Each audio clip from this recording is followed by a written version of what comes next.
네, 매주 월요일 시장 전략을 잡아보는 시간입니다. 멘토 컨설팅 되겠고요. 벅셔리치의 강동진 대표와 함께합니다. 안녕하십니까? 안녕하십니까? 자, 글로벌 주요 증시 내용을 이렇게 준비하신 거 보니까 그리스, 이태리, 이탈리아, 유럽 얘기가 좀 있는 것 같은데 하나씩 좀 풀어볼까요? 예, 세계 시장 동향을 소개해드리겠는데요. 전반적으로 바깥에 그 테두리 색깔을 보면은 파란색으로 되어 있는 것을 여러분들이 보고 계실 것입니다. 지금 세계 증시가 조정 국면에 들어갔다. 약 2주 정도, 조금 일찍 조정 국면에 들어간 곳은 2주 정도 되었다. 그렇게 보시면 되고요. 그 위의 나라들도 거의 일주일 정도 조정에 들어갔다 보시면 되겠습니다. 그런데 제일 위에 보면은요, 그리스, 이탈리아, 스페인 등등의 시장은 2년 최고치도 보이고요. 전반적으로 괜찮은 흐름을 보여주고 있습니다.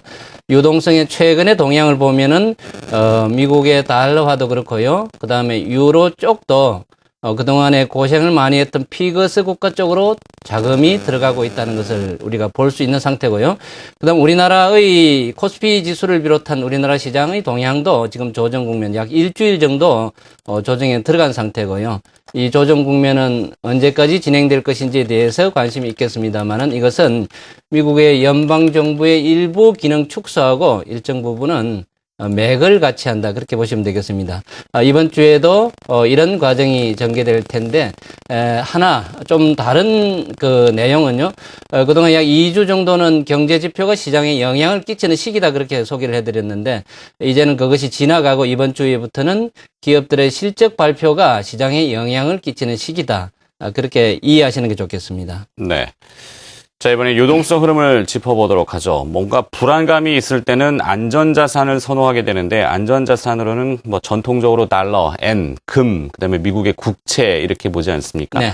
달러화가 주말에 좀 강했고 엔화도 달러 대비 강했습니다.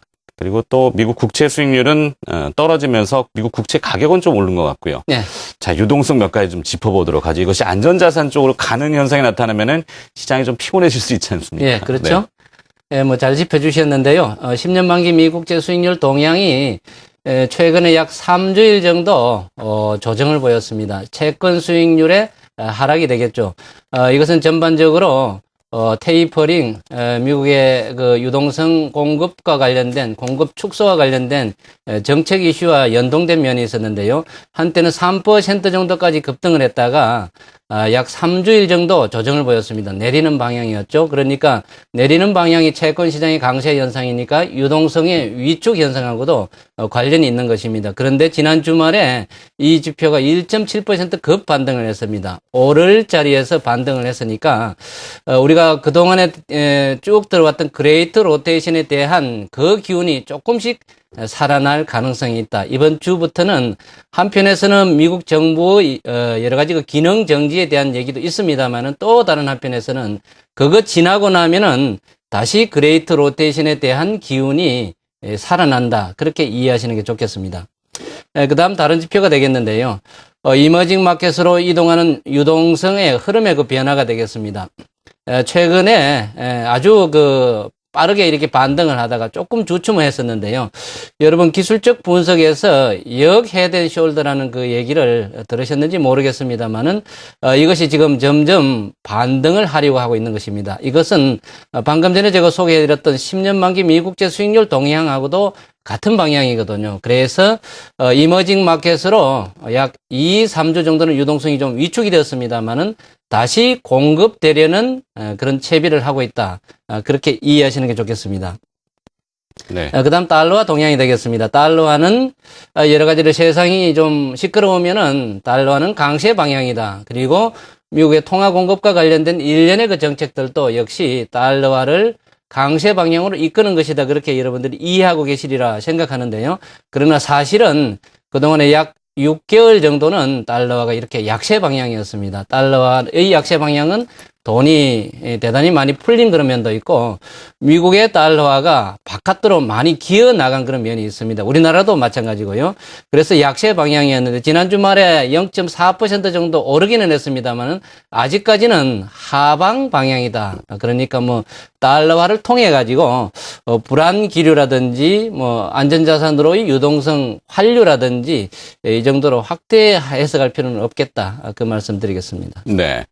자, 이 수익을 쫓아서 끊임없이 움직이는 자금의 성격. 그래, 지금 돈이 어딘가에 또 빙빙 돌고 있을 텐데, 어디로 도느냐라는 부분이지 않습니까? 예. 글로벌 주요 증시 흐름 처음에 보여주셨는데, 약간 소강 국면이고, 예. 그렇지만 유동성은 아직까지는 회수되는 적극적인 이런 단계는 아닌 것 같고, 그렇죠. 어딘가 유동성이 도는데, 섹터 쪽으로 좀 많이 도는 것 같습니다. 예. 네, 섹터를 또 준비하신 것 같은데요. 어떤 좋은 쪽의 섹터들이 움직이는가요? 네. 예, 미국 증시는 조정을 보인 것 같은데 사실은 조정의 폭이 그렇게 크지는 않고요. 그렇다고 지수가 오르기에는 지금 어려운 구조입니다. 유동성이 지금 조금 잠복한 그런 상태거든요. 주변에서 하도 흉흉한 뉴스들이 있기 때문에 투자자들이 좀 관망하는 그런 자세다. 그렇게 볼 수 있겠습니다. 이 점에서 우리가 업종별로 어떤 움직임을 보이는지를 볼 필요가 있겠는데요. 지난 1년 동안에 미국 주요 업종별의 주가 동향이 되겠습니다. 지난 가을부터 올 가을까지의 그 동향이 되겠는데 제일 많이 오른 쪽이 소비재 쪽입니다. 30% 가까이 급등을 했습니다. 1년 동안에요. 그 다음에 산업재가 의외로 제법 많이 오른 그런 상태가 되겠습니다. 유화 소재, 이와 같은 쪽이 되겠습니다. 철강 소재 쪽은 빼고요. 이 종목군의 그 업종별 수익률도 약 28% 정도에 이르는 상태고 이 두 개의 업종은 거의 최고치 근방에 이런 상태입니다. 헬스케어 업종은 최근에 오바마 케어로 논란의 중심에 있기는 합니다만 역시 1년 동안에 대단히 많이 오른 그런 상태가 되겠고요.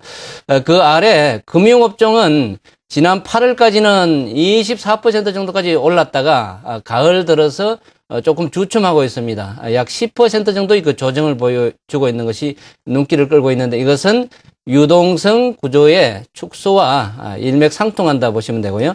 그 아래 기술주의 동향도 꾸준히 오르고는 있습니다. 지금 약 18% 정도 올랐는데 이것이 최고치입니다. 근데 그 기술주는 애플 때문에 많이 못 오른 그런 부분도 있습니다만은 종목별로는 1년 내내 잘 가고 있다 그렇게 보시면 되고요. 상대적으로 부진했던 쪽이 제일 아래에 있는 기초 소재 쪽, 주로 철강 소재 쪽이 들어가 있는 그런 쪽이 되겠는데, 기초 소재 쪽하고, 그 다음에 증권 시장이 좋으면은 별로 좋지 않은 유틸리티 업종이 상대적으로 약한 면이었다. 그렇게 정리를 할 수 있겠습니다. 그 다음에 미국의 최근의 그 동향을 보면은 지수가 움직이기에 어려우니까요. 제가 종목 장세를 자주 소개해 드리고 있는데요. 네. 이들 종목이 오른 것을 보면은 정말로 놀라울 정도입니다. 제일 좌측 상단에 테슬라의 주가 움직임 되겠습니다. 올해 들어서 약 4배 가까이 올랐거든요. 이것이 거품이다, 아니다, 그런 논란의 중심에 있는 종목인데요. 지난 이틀 동안에 화재 사고로 인해 가지고 10% 폭락을 했었는데 지난 금요일 날 다시 4% 이상 급등을 했습니다. 역시 역사상 최고치 근방에 놀고 있는 그런 게 보이고요. 그 중간에는 보면은 ASML이라고 반도체 나노 공정의 대표 종목 역시 사상 최고치를 그대로 가고 있고요. 그 좌측 하단에 보면 마이크론 테크놀로지의 주가 역시 2% 이상 올라가지고 역시 최고치를 경신을 하고 있습니다. 이와 같이 반도체와 관련된 종목 중에서 나노 공정과 관련된 쪽, D램과 관련된 종목 쪽은 대단히 잘 가고 있다. 그렇게 보시면 되겠습니다. 그 다음에 하단에 보면은 선 에디슨이라고요. 태양광 쪽의 소재와 관련된 종목인데 이 종목의 주가도 최근에 가파르게 오르고 있고요. 퍼스트 솔라 태양광 쪽의 셀 종목이 되겠는데 이 종목도 지금 잘 오르고 있습니다. 커리라는 LED 관련 종목은 최근에 급등세가 아주 돋보이고 있는 상태고요. 이와 같이 녹색 에너지와 관련된 종목군들도 개별 종목 중심 중에서 선도에 있는 업종군이다. 그렇게 여러분들이 보시면서 지금은 지수 관련주가 쉬는 동안에 개별 종목군들은 성장형 중심으로 잘 가고 있구나. 그렇게 이해하시는 게 좋겠습니다. 네. 자, 개별 섹터를 보니까 역시 전기차, 그다음에 반도체에서는 미세공정, 나노공정 관련 기업들, 그리고 태양광, LED, 녹색 에너지를 말씀해 주셨어요. 그러니까 친환경 그 모멘텀이 글로벌하게는 형성되고 있고 우리 시장에도 영향을 줄 수 있다. 이렇게 보시는 것 같은데 구체적인 전략이 좀 필요합니다. 우리 시장 이번 주 전략을 어떻게 잡아볼까요? 예, 세상은 이렇게 좋은데 우리 시장은 참 좀 안타깝죠. 오늘 또 주요 경제지에 우리나라 정권업계의 그 어려운 과정을 아주 그 심층 보도한 것을 보았는데요. 정권업계 종사하시는 여러분들이 참 어려움을 겪고 있다. 어떻게 보면은 뭐 자업자득인 그런 면도 있습니다. 이 어려운 과정에 그 요인을 뭐 찾아보면은 여러 가지로 있겠죠. 근데 문제는 이 요인이 제대로 분석이 안 되고 앞으로 어떻게 해야 될지도 헤매게 된다 그러면은 이 어려움이 정말로 오래 가게 될 것입니다. 그러나 최근에 이 어려움을 딛고서 새로운 세계 금융시장 이 환경에 우리가 빨리 따라간다 그러면은 이것이 창조적 파괴의 과정도 될 수 있지 않을까 그렇게 생각합니다. 업계에 계신 여러분들 힘내시고 그런 좋은 모습이 빨리 왔으면 하는 그런 바람을 여러분께 좀 기원을 해보고요. 현재 이 코스피 동향은 역시 그 조정권에 있는 그런 상태입니다. 조정권인데 최근에 이 움직임이 삼성전자를 비롯한 일부 종목의 올라서 이런 면이 있는 것이거든요. 그런데 그 안에 이면에 보면은요, 삼성전자와 현대차를 빼고 나면은 정말로 이 대기업 그룹들이 어려운 과정에 있거든요. 주가를 보더라 그래도요. 예를 들어서 중견 이하의 종목군들, 업종군들은 거의 사기가 어려울 정도로 좀 어려움을 겪고 있다 그래 보시면 되고, 최근에 동양그룹 사태를 우리가 보더라 그래도 우리 시장에서의 종목군들이 참 투자하기가 좀 어려운 그런 면이 있다 그렇게 이해하시는 게 좋겠습니다. 그렇다 그러면은 역시 지수 관련주를 맹목적으로 사기는 좀 어려운 구조다. 그래서 오히려 삼성전자와 자동차 그리고 성장형 종목군의 새로운 그 성장을 하고 있는 중소형 주들을 이렇게 모아놓고 보면 여러분들이 투자하는데 그 초점이 맞춰지는 것이거든요. 그래서 그쪽에서 당분간은 우리가 집중하는 게 좋겠다. 그 말씀을 먼저 드리고 싶습니다.